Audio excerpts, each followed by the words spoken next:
No recibí los 7,000, dije antes de que mi propio corazón terminara de asentarse. Fue una frase corta como un golpe, y todo en la cocina pareció encogerse. Tenía 62 años viviendo en esta casa. Reconocía cada crujido del suelo, cada suspiro de la mecedora. Y aquella tarde supe que algo había cambiado por el olor de colonia que invadía el pasillo. Era Día de las Madres y mi hijo entró con traje caro y zapatos que brillaban. Detrás, su mujer sonreía con los labios pintados como si llevara una máscara. El timbre había sonado exactamente a las 3, como siempre, pero el ritual de té y pasteles no se convertiría en lo que había imaginado. Había puesto las flores del balcón en un jarrón que yo misma había limpiado.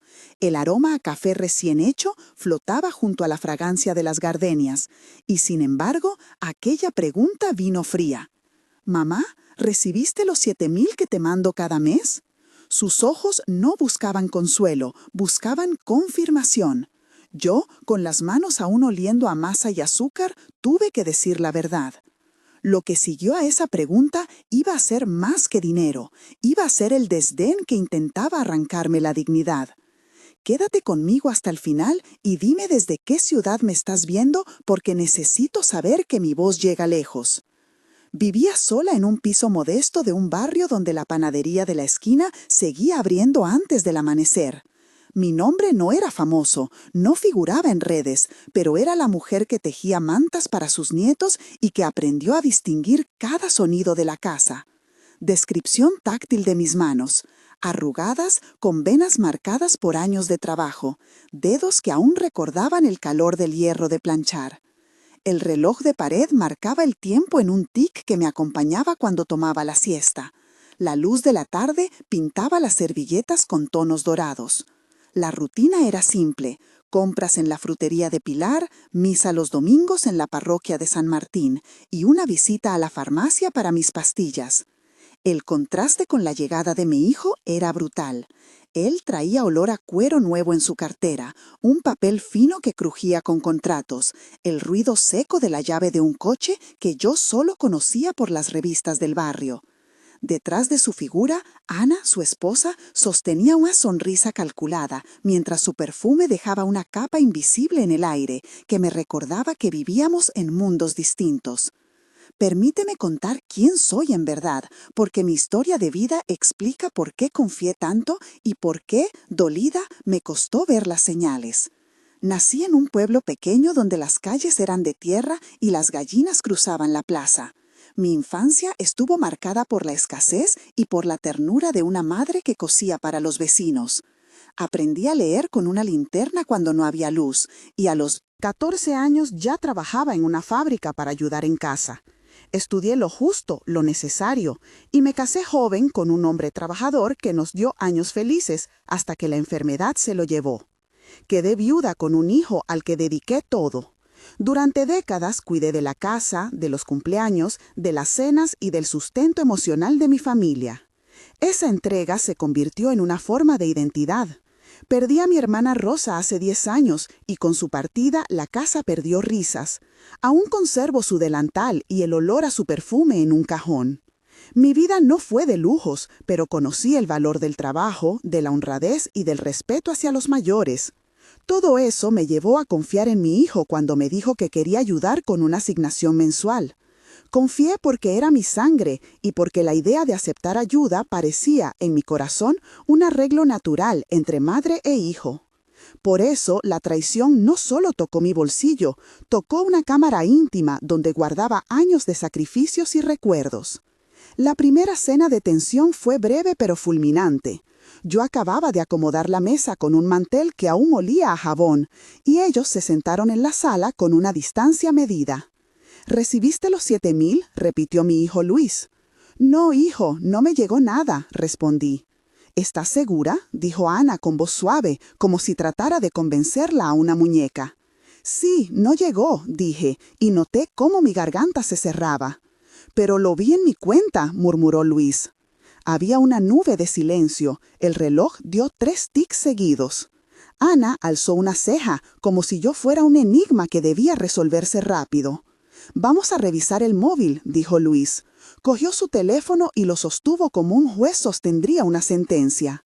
Aquella tarde olía a café, al metal de las llaves, al perfume caro de Ana, al plástico de la funda del sofá. Octubre traía con él un viento fresco que golpeaba las persianas y dejaba un sonido punzante en la ventana. Noté la textura de la taza entre mis dedos, el calor que subía a través de la porcelana y la sensación de vacío que crecía con cada palabra que no entendía del todo. El diálogo continuó y con cada frase me fui haciendo pequeña. Seguí sin comprender muchas cosas hasta que comenzaron los intercambios que determinarían el curso. «Mamá, ¿por qué lo dudas? Te mando 7,000 todos los 15», dijo Luis. «Hijo, no lo he visto. Compré la medicina ayer con lo poco que tenía». «Te dijo la verdad, mamá», añadió Ana, con una precisión que pareció estudiada. «¿Quién te dijo eso?», pregunté, y en el silencio la mirada de mi hijo se cruzó con la de su mujer. «Fueron transferencias desde mi cuenta», dijo Luis. «¿Y tú no lo verificaste?», replicó Ana, mecánica. «Lo intenté, pero mi tarjeta estaba defectuosa», expliqué, y sentí que mis manos temblaban sobre la mesa de madera. «¿Entonces me acusas de robar?», dijo Ana con un filo improbable. «No te acusé, solo dije que no recibí el dinero», respondí intentando mantener la calma. Sus ojos brillaron con algo que no era culpa, sino decisión. A ese punto llegó el momento del CTA para quienes me escuchan, porque esta historia merece que la comunidad responda y sepa que no estoy sola. Si esta narración te toca, por favor escribe en los comentarios desde qué ciudad nos miras.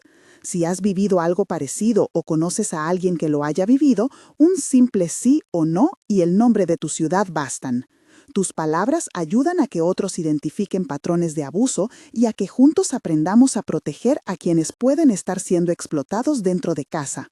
No es una petición menor. Cuando muchos vecinos comparten sus experiencias, se crea una red que puede orientar denuncias, ofrecer apoyo emocional y dar pistas a profesionales que investigan fraudes a mayores. Si te animas, comparte también si has buscado ayuda de abogados, contadores o servicios sociales y qué te funcionó. Leeré cada comentario con gratitud porque la fuerza de una comunidad se mide en historias compartidas. Ahora vuelve conmigo a la sala porque la lectura de extractos y la llegada del contador cambiarán todo. El primer gran enfrentamiento fue en la cocina, con el extractor murmurando de fondo y el sol debilitándose en el cristal. Allí, Ana me miró directamente y dijo con voz cortante: «No es posible que no te llegue, mamá». Luis ha sido riguroso. «No llegó, Ana, no llegó nada», respondí, y en mis palabras había un cansancio enraizado. «¿Quieres mirar el extracto bancario ahora?», propuso Luis. Saqué mi monedero y le entregué el móvil donde intenté abrir la aplicación del banco sin éxito. «Tu contraseña no funciona, mamá», dijo Ana inclinándose sobre la pantalla, su perfume tocando mi cara. Sentí el olor a jabón de la fregona, el roce de la silla en el suelo, el frío del vidrio de la ventana bajo la palma de mi mano. «Marta, nuestra vecina, te prestó el cable el otro día», interrumpí porque necesitaba algo de tierra firme. En ese momento tocó la puerta Rosa, mi hermana de la iglesia, trajo una bolsa con galletas y se quedó observando la escena. «Hola, quería traer algo para celebrar», murmuró Rosa. «No es momento para celebraciones», replicó Ana con una sonrisa que no alcanzaba. La tensión se convirtió en una especie de costura que empezaba a rasgarse. El contador apareció al día siguiente. Carlos, un profesional del barrio que llevaba años asesorando a pequeños negocios, se sentó en la mesa de la cocina rodeado de papeles y un portátil. Su presencia olía a tinta fresca y a papel nuevo. «Traje los extractos y los reportes que me pediste, Luis», dijo Carlos con voz firme. Le di la mano. «Gracias por venir, Carlos», dije, notando el roce de su palma seca.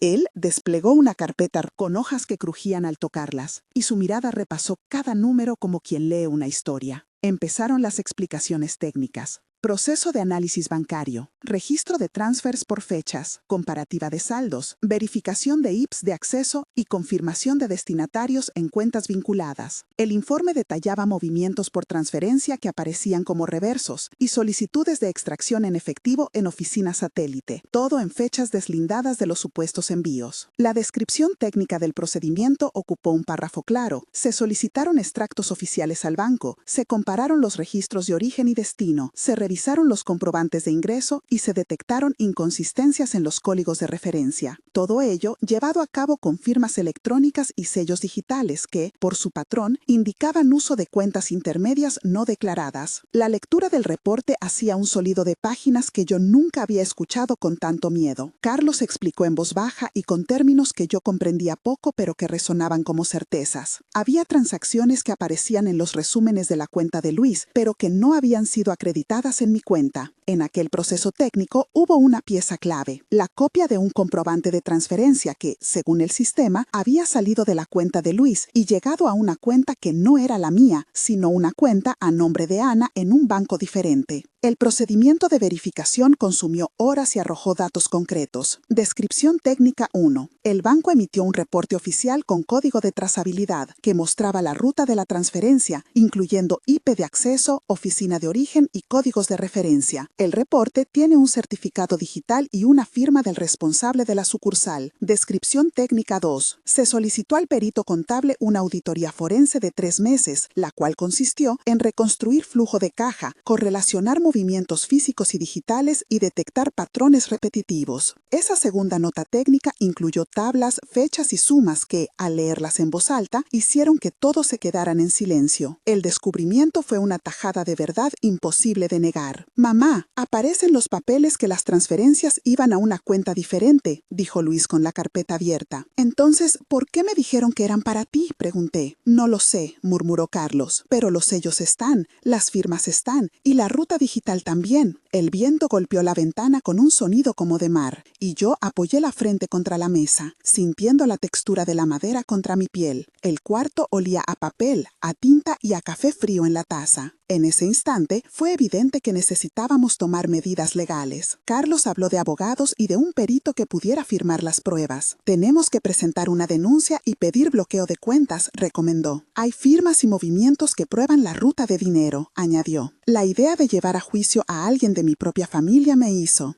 Rompía por dentro, pero la otra posibilidad era aceptar que me habían despojado poco a poco y que mi dignidad se había ido con cada transferencia no recibida. Los rumores comenzaron a circular por el barrio con una precisión que resultaba cruel.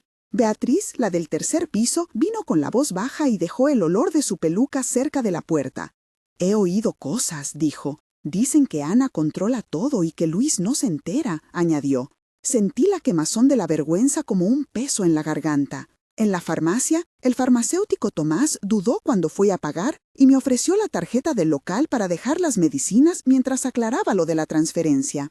La parroquia murmuró entre mis amigas de la misa dominical. El padre Joaquín, que conocía mi historia por años, me ofreció una cita para hablar. «Esto no es solo dinero, es manipulación», me dijo el padre con solemnidad. «Hay que proteger tu autonomía». Esas palabras sonaron como un alivio y como una sentencia. La estrategia legal se puso en marcha con pasos que, por su tecnicismo, son curiosamente reconfortantes. Apertura de expediente, solicitud de bloqueo preventivo de cuentas, petición de informe pericial contable y comparecencia ante el juzgado. Descripción procesual. Se presentó denuncia en la comisaría, se asignó un número de expediente, se requirieron extractos oficiales al banco con firma de petición judicial y se ordenó un bloqueo temporal sobre la cuenta sospechosa para evitar retiros adicionales. Todo ello firmado con sellos y con tiempos que a mí me parecían eternos. El abogado que contratamos, Laura, explicó con voz clara cómo se tramitaría la medida cautelar: presentación de pruebas, solicitud de medidas urgentes al juez y emplazamiento de las partes. Su cartera olía a cuero y sus zapatos golpeaban el suelo con seguridad. «Es necesario actuar rápido para preservar el dinero y la evidencia», afirmó Laura. Su confianza contrarrestó el vértigo que me producía ver a mi hijo agitado, la mirada perdida entre culpa y alivio. En la comunidad se escucharon opiniones encontradas. Algunos apoyaron mi postura. Marta de la frutería declaró haber visto a Ana actuar con arrogancia y ofreció su testimonio. Rosa, mi amiga de siempre, organizó una recolecta para comprar mis medicinas mientras se aclaraba el asunto. Otros se mostraron escépticos y murmuraban que tal vez yo había perdido la noción de las cuentas. La gente es cruel, me decía Beatriz, sosteniendo una taza de té con las manos temblorosas. La humillación pública fue una de las peores heridas. Escuchar que te llaman desordenada, incapaz o aprovechada por quienes antes te saludaban con naturalidad hiere más que la pérdida económica. Me preguntaba en voz alta qué haría alguien en mi lugar y si no era un crimen que la propia familia eligiera silencios antes que la verdad. ¿Cómo poner límites cuando el dolor es un costado de cada conversación? ¿Cómo exigir respeto cuando te han enseñado a ser servicial? Llegó un momento de pelea abierta. En la sala, con la luz de la tarde ya desvanecida, Ana se sentó en el sofá con esa postura calculada. «No entiendo por qué todo esto», dijo. «Yo nunca haría algo así». «Entonces explica las cuentas», replicó Luis. «Lo he hecho», dijo Ana, y su tono subió un poco como si eso fuera una defensa. Empezaron las 10 réplicas que marcaron ese instante crucial. «¿Dónde está el justificante?», pregunté. «Lo envié por correo», dijo Ana. «Entonces muéstralo», pedí. «No lo tengo ahora», contestó ella. «¿Qué clase de respuesta es esa?», dijo Carlos, que había venido a apoyar. «No podemos basarnos en palabras», añadió Laura. «Necesitamos documentos», dijo el juez más tarde, cuando el proceso ya estaba en curso. El intercambio fue largo y cada frase fue acompañada por sensaciones físicas. La talla de la taza en la palma, el crujir del papel de la carpeta, el olor de la colonia que persistía. Finalmente, Ana, acorralada por la evidencia documental que presentó Carlos, rompió en silencio y dejó un papel sobre la mesa. Fue una carta breve, manuscrita, que decía algo que nadie supo descifrar del todo porque la tinta tembló. Me equivoqué. Aquello fue un grito que cerró una puerta. La caída social no tardó en intensificarse. La intención de declarar mi incapacidad circuló como una sombra. «Es mejor para todos si ella tiene un tutor», sugirió una voz anónima en la parroquia, y la idea se filtró como veneno. Tenía que demostrar que era capaz de manejar mis bienes y mis decisiones. Se habló de peritajes médicos y de la posibilidad de una tutela. Me sentí reducida a un expediente, a una carpeta con papeles que describían mis hábitos y mis capacidades. Los vecinos que antes me ofrecían café ahora cuchicheaban en la puerta. «Pobre mujer», dijo una vecina con falsos ojos de lástima. El intento de control legal sobre mi persona fue una de las humillaciones más duras, no por el documento en sí, sino porque lo presentó alguien con quien compartí cenas. El abogado defensor explicó que la tutela debía probar que yo no tenía suficiente juicio en decisiones económicas, y de pronto mi autonomía estaba en juicio público. Sin embargo, la verdad técnica volvió a brillar. El perito contable declaró con claridad y presentó un mapa de movimientos que era imposible negar. En una sesión que parecía de otro lenguaje, Laura puso ante el juez una serie de comprobantes, extractos, sellos y movimientos que indicaban transferencias a la cuenta de Ana y retiros en oficinas donde nunca fui. El perito habló del patrón repetitivo de desvío, de las horas de acceso a las cuentas que coincidían con las llaves y de los movimientos de efectivo que aparecían en lugares distintos a los míos. «Se aprecia un patrón de manipulación financiera», dijo el perito con firmeza. Aquella frase fue como una luz que abría una cortina. Luis, que había permanecido callado y exhausto, se acercó y me tomó la mano. «Mamá, lo siento», murmuró. Había lágrimas en sus ojos y por primera vez se rompía la distancia que la ambición había creado. Ana, derrotada por la evidencia, dejó el apartamento con una carta de despedida que recogí y leí más tarde. En ella pedía perdón y se iba dejando atrás lo material y lo intangible. Hubo una escena que nadie olvidará. La comunidad se reunió en la plaza por la tarde para escuchar la resolución inicial del juzgado. El rumor de las fuentes, mezclado con el aroma del pan recién hecho, creó una atmósfera extraña. Se ordena la restitución provisional de fondos y la retirada de la petición de tutela, leyó la oficial. El alivio fue como lluvia cálida sobre mi corazón. Los vecinos que se mantuvieron a mi lado aplaudieron en silencio.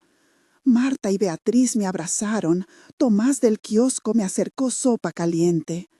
El padre Joaquín dio unas palabras sobre la dignidad de las personas mayores y sobre la importancia del respeto en la familia.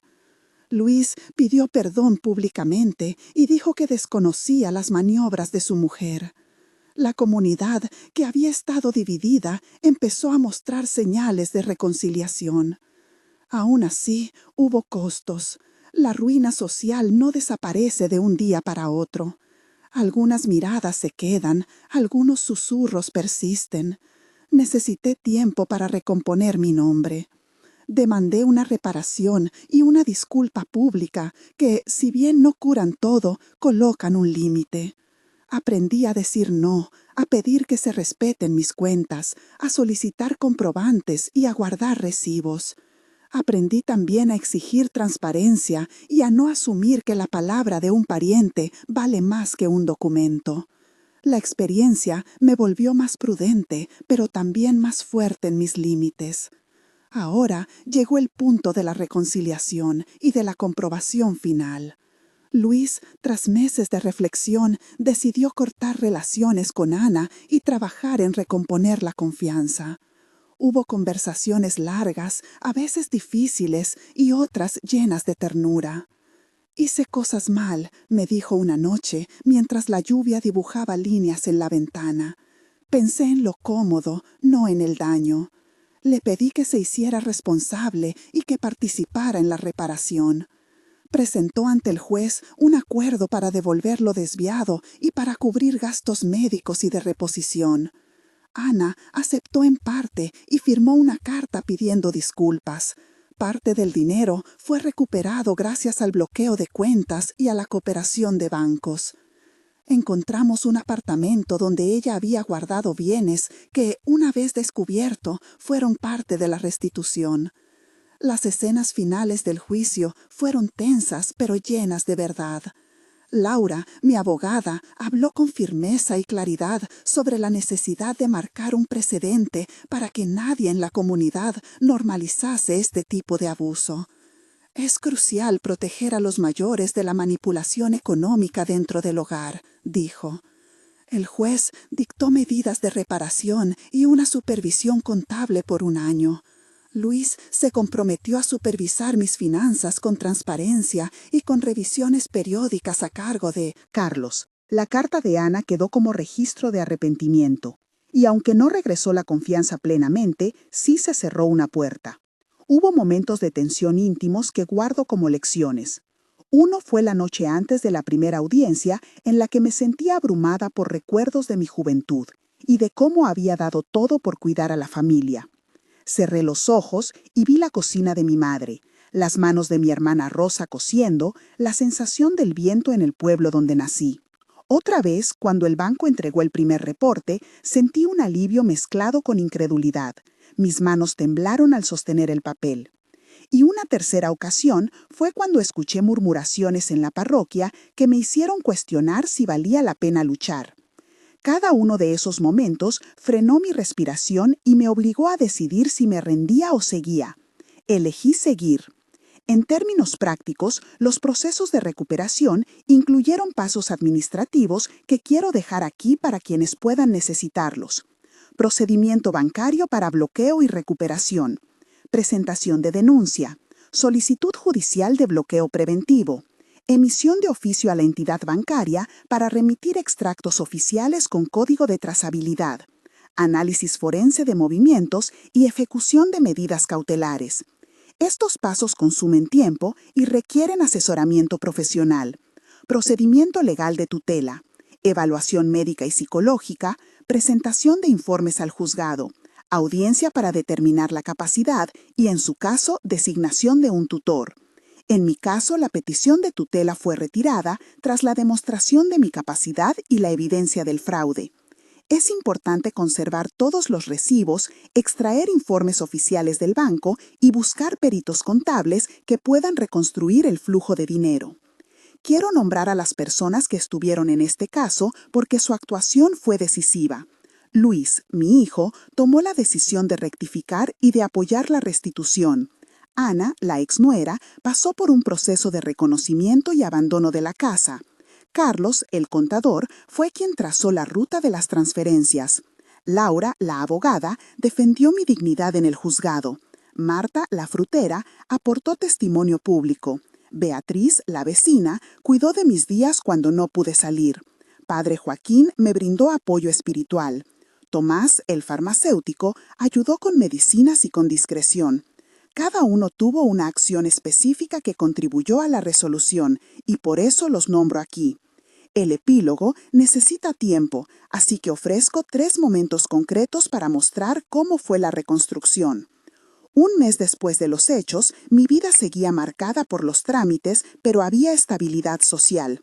Había recuperado parte del dinero y un bloqueo judicial impedía nuevos movimientos sospechosos. Sentía la textura de la mesa limpia de nuevo y el sonido de la cafetera me parecía menos agobiante.